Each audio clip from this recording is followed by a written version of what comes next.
Capítulo 21. 10 de diciembre de 2012. Edificio de las Naciones Unidas. Nueva York. En el abarrotado auditorio se hace el silencio. Las cámaras de televisión filman la entrada de Viktor Ilich Grozny, que se aproxima al entarimado para dirigirse a los miembros del Consejo de Seguridad de las Naciones Unidas y al resto del mundo. Señora Presidenta, señor Secretario General, miembros del Consejo de Seguridad, respetables invitados, hoy es un día triste. A pesar de los mandatos y las advertencias de la Asamblea General y del Consejo de Seguridad, a pesar de los denodados esfuerzos de diplomacia preventiva y para mantener la paz realizados por el Secretario General y sus enviados especiales, una nación, corrupta pero muy poderosa, continúa amenazando al resto del mundo con el arma más peligrosa que ha conocido la historia de la humanidad. La Guerra Fría finalizó hace mucho tiempo, o eso se nos dice, las virtudes del capitalismo triunfan sobre los males del comunismo.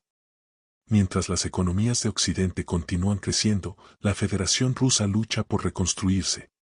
Nuestro pueblo se encuentra en la miseria y millares de personas mueren de hambre. ¿Hemos de culpar de ello a Occidente? No. Los problemas de Rusia los crearon los rusos, y nosotros tenemos la responsabilidad de salvarnos solos.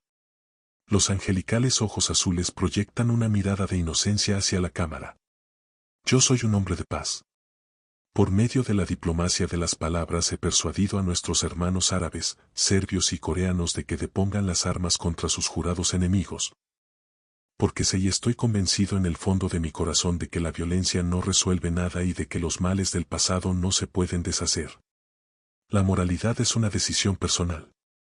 Cada uno de nosotros será juzgado por el Creador cuando llegue el momento, pero ningún hombre posee el derecho divino de infligir dolor ni sufrimiento a otro en nombre de la moralidad.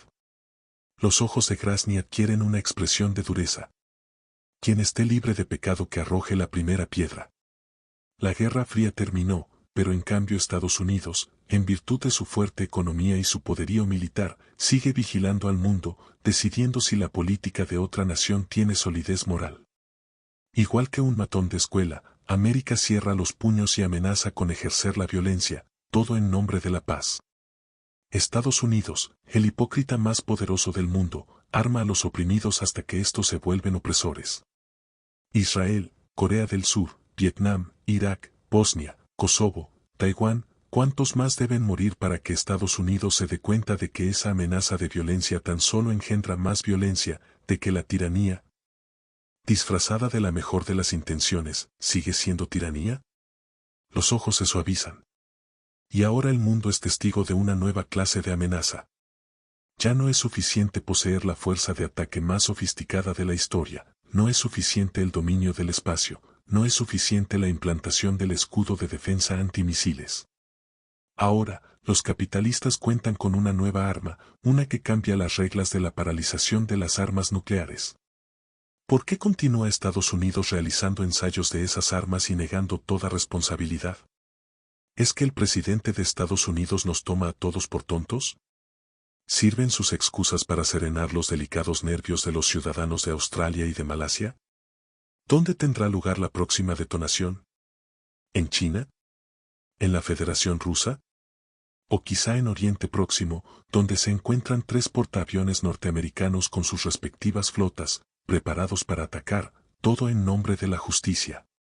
La Federación Rusa se suma a China y al resto del mundo en la condena de estas nuevas amenazas de violencia. Hoy lanzamos esta advertencia, y deseo que se me entienda con toda claridad, para que no se ponga en tela de juicio nuestra moralidad. No vamos a vivir con miedo. Ya no vamos a encogernos ante las tácticas intimidatorias de Occidente. La próxima detonación de fusión pura será la última, porque la interpretaremos como una declaración de guerra nuclear.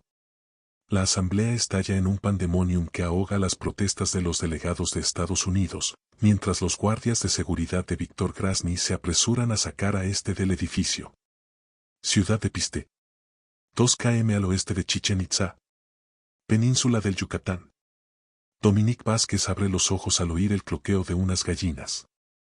La luz matinal se filtra por entre los listones de madera podrida del techo dejando ver un ballet de partículas de polvo suspendidas en el aire. Se estira en su saco de dormir y se da la vuelta. Mick ya se ha levantado. Está apoyado contra una bala de heno, estudiando el diario de su padre. Los rayos del sol iluminan las facciones angulosas de su rostro. Levanta la vista y sus ojos negros le hacen guiños. Buenos días. Dominique sale del saco de dormir. ¿Qué hora es? Cerca de las 11. ¿Tienes hambre? La familia Forma te ha dejado el desayuno en la cocina. Señala la puerta abierta del granero, que da a la casa de estuco rosa. Adelante, sírvete tú misma. Yo ya he desayunado. Descalza, cruza el suelo cubierto de paja y tierra y se sienta al lado de Mick. ¿En qué estás trabajando? Él le indica el dibujo de la pirámide de Nazca. Este símbolo es la clave para encontrar la entrada oculta de la pirámide de Kukulcán. El animal es un jaguar, y el hecho de que aparezca invertido significa descender. Los antiguos mayas creían que la boca abierta del jaguar estaba unida tanto a las cuevas terrestres como al mundo inferior. Las cuevas que hay más cerca de aquí son las de Balancanche. Mis padres y yo pasamos varios años registrándolas, pero no hallamos nada. ¿Y ese dibujo de círculos concéntricos? Esa es la parte de la ecuación en la que estoy enfrascado. Al principio creí que ese dibujo podía simbolizar una cámara subterránea. En todos los yacimientos antiguos que exploraron mis padres es posible encontrar círculos idénticos a estos. Incluso al venir aquí ahora, lo primero que hice fue volver a las cuevas de Balancanche, pero no encontré nada. Dominique se saca del bolsillo de atrás el mapa de Chichén Itzá. Observa la distribución de las ruinas, las fotografías tomadas de la antigua ciudad desde arriba. Háblame un poco más de ese mundo inferior de los mayas. ¿Cómo decías que se llamaba? Xibalba. Según el mito de la creación de los mayas, la franja oscura de la Vía Láctea era Xibalba Vi, el camino negro que conducía al mundo inferior. En el Popol Vuh está escrito que en Xibalba es donde tienen lugar el nacimiento, la muerte y la resurrección. Por desgracia, lo escrito en el Popol Vuh requiere un poco de interpretación. Estoy seguro de que la mayor parte del significado original se ha perdido con el paso de los siglos. ¿Por qué dices eso? Porque el Popol Vuh se escribió alrededor del siglo XVI, mucho después del ascenso y la caída de la civilización maya y de la desaparición de Kukulcán. A consecuencia de eso, los relatos tienden a inclinarse más hacia la mitología que hacia los hechos. Claro que, después de lo que vi en el Golfo, ya no estoy seguro. Mira a Dominique, no muy seguro de si debe continuar o no. Adelante. Estoy escuchando. ¿Con la mente abierta, o solo como parte de mi terapia? Dijiste que necesitabas una amiga, pues aquí me tienes. Le aprieta la mano. Mick, ese alienígena con el que afirmas que te comunicaste, ¿dices que te habló con la voz de tu padre? Sí. Me engañó, me tendió un cebo para que me acercara más.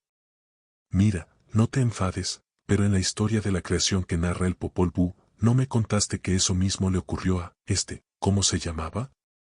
Ijununapu. Mick abre mucho los ojos. Excelente, él mismo está reconociendo el origen de su demencia. Sigues pensando que todo esto lo he imaginado yo, ¿verdad? Yo no he dicho eso, pero tienes que reconocer que desde luego es un paralelismo extraño. ¿Qué le sucedió a Jununapu cuando lo engañaron los dioses del mundo inferior? Su hermano y él fueron torturados y ejecutados. Pero su derrota formaba parte de un plan más amplio. Después de que lo decapitaran los señores del mundo inferior, dejaron su cabeza colgada en el hueco de un árbol de la calabaza para alejar a los intrusos de Xibalba. Pero un día llegó una bella mujer, Luna de Sangre, que decidió desafiar a los dioses y visitar el árbol donde estaba el cráneo. Alargó la mano hacia la cabeza de Jununapu, la cual le escupió mágicamente en los dedos y la impregnó. Luna de Sangre escapó, regresó al mundo intermedio, la tierra, y dio a luz a los héroes gemelos Hunahpu y Sbalanque. ¿Hunahpu y Sbalanque? Dos gemelos, los héroes gemelos. Ambos crecieron y se convirtieron en grandes guerreros. Al alcanzar la edad adulta, regresaron a Xibalba para desafiar a los señores del mundo inferior. Una vez más, los malvados dioses intentaron ganar valiéndose de trucos, pero esa vez prevalecieron los dos hermanos y derrotaron a su enemigo. Vencieron al mal y resucitaron a su padre. La resurrección de Hununapú da lugar a la concepción y el renacimiento celeste de la nación maya. Háblame otra vez de ese camino negro que le habló a Hununapú. ¿Cómo es posible que un camino hable? No lo sé. Según el Popol Vuh, la entrada al camino negro estaba simbolizada por la boca de una gran serpiente. La franja oscura se consideraba también una serpiente celeste. ¿Continúa? Presiónalo. Mick, escúchame un segundo. Tú te has pasado la vida persiguiendo fantasmas mayas, dejándote absorber por las leyendas del Popol Vuh. No existiría la remota posibilidad de que tú... ¿De que yo, qué? ¿De que haya imaginado la voz de mi padre? No te enfades. Te lo pregunto solo porque la historia del viaje de Hununapú parece guardar un paralelismo total con todo lo que me has contado acerca de esa cámara subterránea. Y también pienso que tienes asuntos sin resolver con tu padre. Puede, pero ese ser alienígena no es producto de mi imaginación. Ni tampoco la voz de mi padre. ¿Era real? O quizá tan solo parecía real. Ya vuelves a hacer de psiquiatra otra vez. Solo intento ser amiga tuya. Las fantasías paranoides son muy potentes. El primer paso para ayudarte a ti mismo consiste en aceptar el hecho de que necesitas ayuda. Dominique, basta ya. Si me dejas, puedo ayudarte. No. Mick la aparta a un lado y se encamina hacia la puerta del granero. Cierra los ojos y comienza a hacer inspiraciones profundas, sintiendo el calor del sol en la cara, intentando recuperar el control. Ya vale de momento. He plantado la semilla, ahora tengo que recuperar su confianza. Dominique vuelve a centrar la atención en el mapa de Chichén Itzá. Por alguna razón, la fotografía aérea del cenote atrae su mirada. Vuelve a pensar en la noche anterior, en su paseo por la selva. Las paredes del cenote, relucientes a la luz de la luna. Las ranuras en la piedra. ¿Qué pasa? Sobresaltada, levanta la cabeza y se sorprende al ver a Mick frente a ella. Oh, nada, seguro que no es nada. Dime. Los ojos ébanos son demasiado intensos para engañarlos. Mira el mapa, aquí. La fotografía aérea del cenote se parece a los círculos concéntricos que hay en el dibujo de la pirámide de Nazca. Mis padres llegaron a esa misma conclusión. Pasaron varios meses buceando en todos los cenotes, explorando todas las cimas y cuevas subterráneas de esta zona. Lo único que encontraron fueron unos cuantos esqueletos, los restos de las víctimas de los sacrificios, pero nada que se pareciera a un pasadizo. ¿Has explorado el cenote desde el terremoto? Se encoge nada más pronunciar esas palabras. ¿El terremoto? A Mick se le ilumina el semblante. ¿El terremoto del equinoccio de otoño golpeó Chichén Itzá? Por Dios, Dominique, ¿cómo es que no me lo has dicho antes? No sé, supongo que no pensé que fuera importante. Cuando me enteré, Foletta te había drogado hasta convertirte en un vegetal. Háblame de ese terremoto. ¿Cómo afectó al cenote? No fue más que una noticia de pasada en los informativos. Un puñado de turistas afirmaron que habían visto que las aguas del pozo giraban mientras duraron los temblores. Mick echa a correr. Espera, ¿a dónde vas? Vamos a necesitar un coche. Probablemente tendremos que pasar 1 o 2 días en Mérida, haciendo acopio de material. Come algo. Vuelvo a buscarte dentro de 1 hora. Mick, espera, ¿qué material? ¿De qué estás hablando? De equipos de buceo. Tenemos que explorar el cenote. Dominique lo contempla mientras él va corriendo por la carretera, en dirección al pueblo. Así se hace, Sigmund. No se suponía que tuvieras que darle ánimos. Molesta consigo misma, sale del granero y entra en el hogar de la familia Forma, una vivienda de estuco de 5 habitaciones decorada llamativamente, al estilo mexicano. Sobre la mesa de la cocina encuentra un plato de plátanos fritos con maíz y se sienta a desayunar. Entonces repara en el teléfono. Diario de Julius Gabriel. Era el verano de 1985 y estábamos nuevamente en Nazca. Durante los 6 primeros meses, los 3 íbamos y veníamos a diario de un pequeño apartamento que ocupábamos en Ica, una animada localidad situada a 150 kilómetros al norte de Nazca. pero nuestro menguado presupuesto pronto nos obligó a buscar un nuevo alojamiento, así que trasladé a mi familia a una austera vivienda de 2 habitaciones del pueblo agrícola de Ingenio. Habiendo vendido la autocaravana, pude comprar un pequeño globo aerostático. Todos los lunes, al amanecer, María, Michael y yo nos elevábamos 300 metros sobre la pampa del desierto y tomábamos fotografías de la miríada de líneas y espléndidos animales dibujados en la meseta.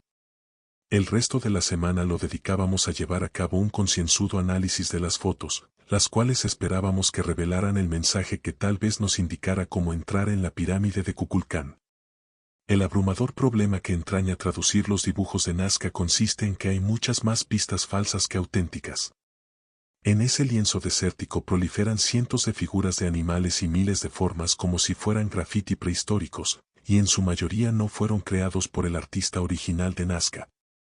Rectángulos, triángulos, trapezoides, racimos y líneas imposiblemente rectas, algunas de más de 40 kilómetros de longitud, se extienden sobre más de 500 kilómetros cuadrados de llanuras de color pardo.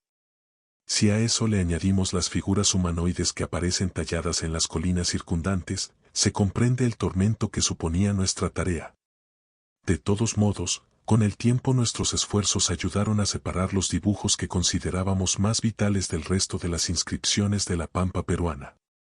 Son los dibujos más antiguos y más intrincados los que contienen el verdadero mensaje de Nazca.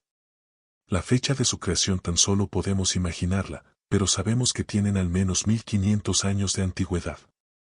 Los jeroglíficos de Nazca tienen 2 funciones distintas. Las figuras que nosotros denominamos primarias se emplean para describir la historia que subyace a la profecía del día del juicio, mientras que las secundarias, situadas en las inmediaciones de las primeras, nos proporcionan pistas importantes para descifrar su significado. La narración del artista comienza en el centro del lienzo con una figura a la que María puso el apodo de Sol Radiante, un círculo perfecto que consta de 23 radios que parten de su perímetro y se extienden hacia afuera. Una de esas líneas es más larga que las demás, pues continúa unos 30 kilómetros por el desierto. Una decena de años más tarde, descubrí que ese radio más largo estaba alineado con gran precisión con el cinturón de Orión. Poco después, Michael encontró un estuche de iridio enterrado en el corazón de ese misterioso punto de partida, el cual contenía un mapa antiguo del mundo, véase la anotación del 14 de junio de 1990.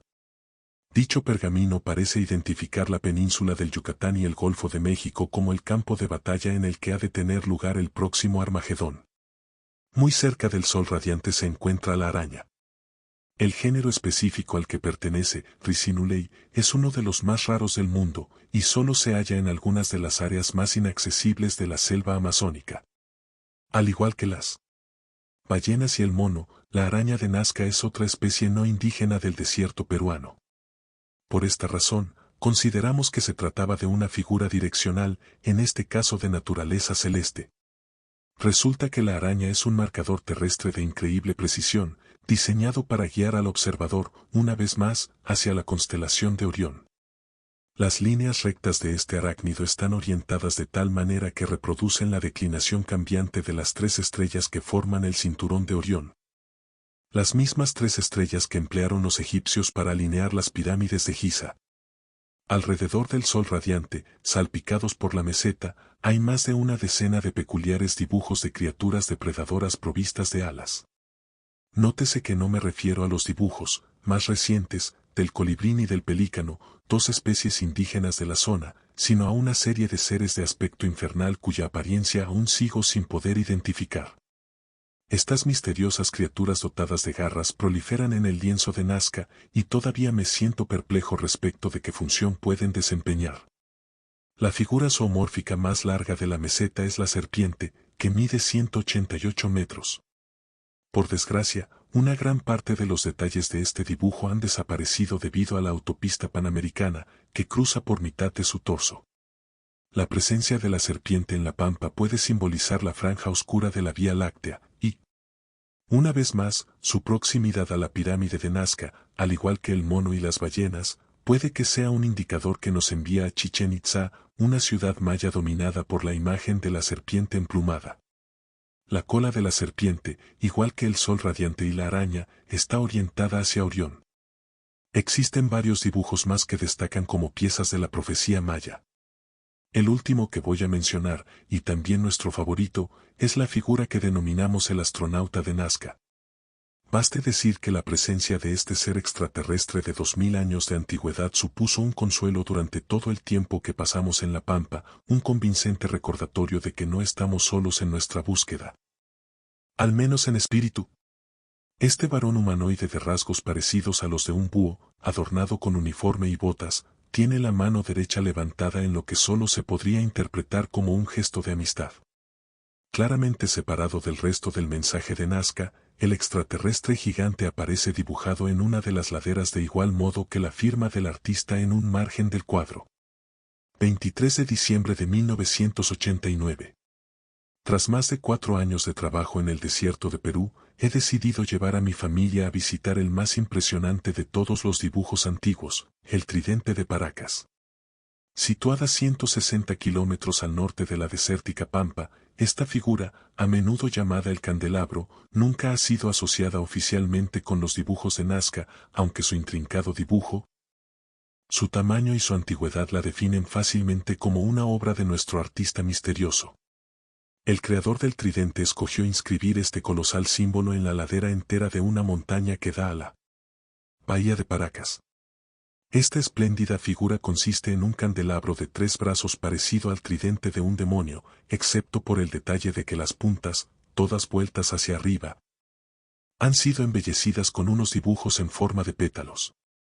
Como los bordes de esta figura se hallan expuestos a unas circunstancias climáticas mucho más agresivas que las de Nazca, el artista ahondó más en el suelo y trazó el contorno de la figura a 9 metros de profundidad sobre la dura corteza salina de la montaña. Con sus 180 metros de largo y sus 60 de ancho, el tridente de Paracas constituye una marca fácil de localizar.